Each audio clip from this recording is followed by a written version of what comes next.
दोस्तों, क्या आपके स्प्लिट एयर कंडीशनर के इंडोर यूनिट का जो ब्लोअर है वो आवाज़ करता है, या कभी कभी आपके ब्लोअर से असामान्य आवाज़ें आती हैं? आपकी इंडोर यूनिट थरथराती है, या उसमें वाइब्रेशन उत्पन्न होती है, या उसमें कुछ असामान्य आवाज़ें आती हैं? तो आज इस वीडियो को देखना मत भूलिएगा। ये वीडियो आपके लिए लाभदायक सिद्ध हो सकता है और आपके आर्थिक नुकसान को भी बचा सकता है, विशेषकर उन दोस्तों के लिए जो अभी इस फील्ड में नए हैं। अभी हम इस इंडोर यूनिट की फ़ैन मोटर को बाहर निकाल रहे हैं। ये कुछ पुराना इंडोर यूनिट है। इसमें जो फ़ैन मोटर की फ़िटिंग होती है वो कुछ पेचीदा होती है। आजकल जो फ़ैन मोटर की फ़िटिंग आ रही है दोस्तों, वो बिल्कुल सिंपल होती है और आराम से निकल जाती है।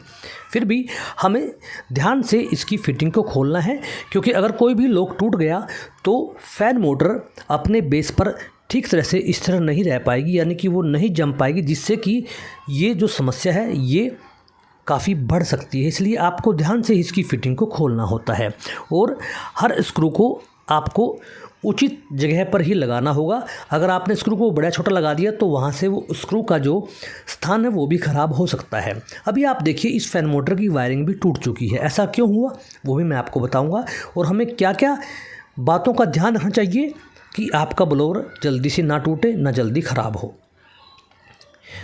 सबसे पहले, जब भी आपको ये लगे कि आपके इंडोर यूनिट से कुछ आवाज़ें आ रही हैं, तो उसको फाइंड कीजिए वो आवाज़ें किस चीज़ की हैं। जब भी आप ब्लोअर के साथ काम करें तो बहुत सावधानी से काम करें।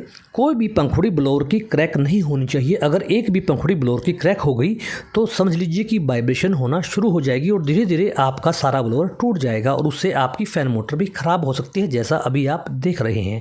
इसकी सभी वायरिंग बिल्कुल नज़दीक से कट चुकी हैं। ऐसा क्यों हुआ वो भी मैं आपको बताऊँगा।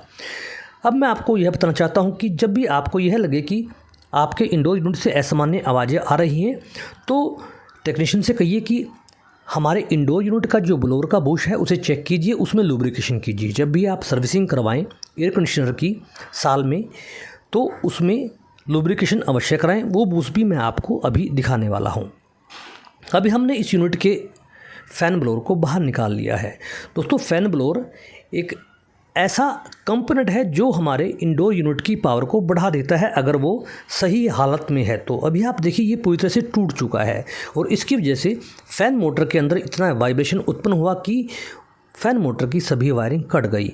इससे हमारे लॉक भी टूट सकते हैं। इसमें पहले ही एक जुगाड़ बनाया हुआ था गत्तों की पैकिंग के साथ, जो कि ठीक नहीं था, क्योंकि इसकी जो मेन दो ओरिंग होती हैं वो घिस कर काफ़ी लूज हो चुकी थी, या सिकुड़ कर भी लूज हो जाती हैं। उन्हें उचित समय पर बदलना चाहिए।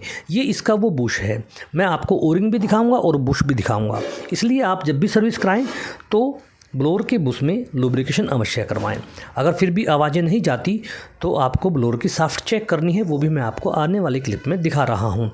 उसके बाद भी अगर आवाज़ें नहीं जा रही तो दोस्तों आपको बुश बदलने की ज़रूरत पड़ सकती है, क्योंकि कई बार बुश के अंदर गैप हो जाता है, जिस वजह से हमारा जो फ़ैन ब्लोअर है वो ठीक नहीं चल पाता। और ये कंपोनेंट अभी आप जो देख रहे हैं, जहां हमारे मोटर की शाफ्ट डलती है, वो क्रैक नहीं होनी चाहिए। शाफ्ट के ऊपर कुछ निशान नहीं होने चाहिए, ये बिल्कुल साफ़ सुथरी होनी चाहिए। अगर ऐसा है तो आपका बुश जल्दी ख़राब होगा। दोस्तों, ये वो बुश होता है जिसे हमें समय पर लुब्रिकेशन करवाना बहुत ज़रूरी होता है। अगर ये ख़राब हो जाता है तो आप इसे रिप्लेस करवाएं, नहीं तो आपकी ब्लोअर की शाफ्ट ख़राब हो जाएगी।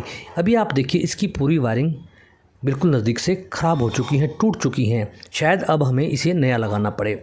ये ऐसा इसलिए हुआ कि दोस्तों, इसकी जो फ़ैन मोटर को स्थिर करने वाली रबड़ें होती हैं आमने और सामने की, वो पूरी तरह से लूज हो चुकी थी, वो सिकुड़ चुकी थी, जिससे फ़ैन मोटर और उनके मध्य गैप हो गया था। इस वजह से हमारा जो ब्लोअर है वो वाइब्रेशन करना शुरू कर चुका था। हमने समय पर ध्यान नहीं दिया तो धीरे धीरे इसकी जो ब्लोअर की पंखड़ियाँ हैं वो टूट गई। ये वो ओरिंग है। देखिए, इसमें काफ़ी गैप है और ये देखिए, ये पूरी तरह से इस पर फिट नहीं आ रही। इसीलिए आपको समय पर ये ओरिंग बदलनी चाहिए थी। अगर समय पर हम ओरिंग बदल देते तो ये समस्या नहीं आती। तो दोस्तों, इसलिए आपको मैं फिर कहना चाहता हूँ कि आपको अगर ऐसे फॉल्ट महसूस हो तो समय पर उसके बुश को और हमारे इन फ़ैन मोटर की रबड़े को ज़रूर संभालें।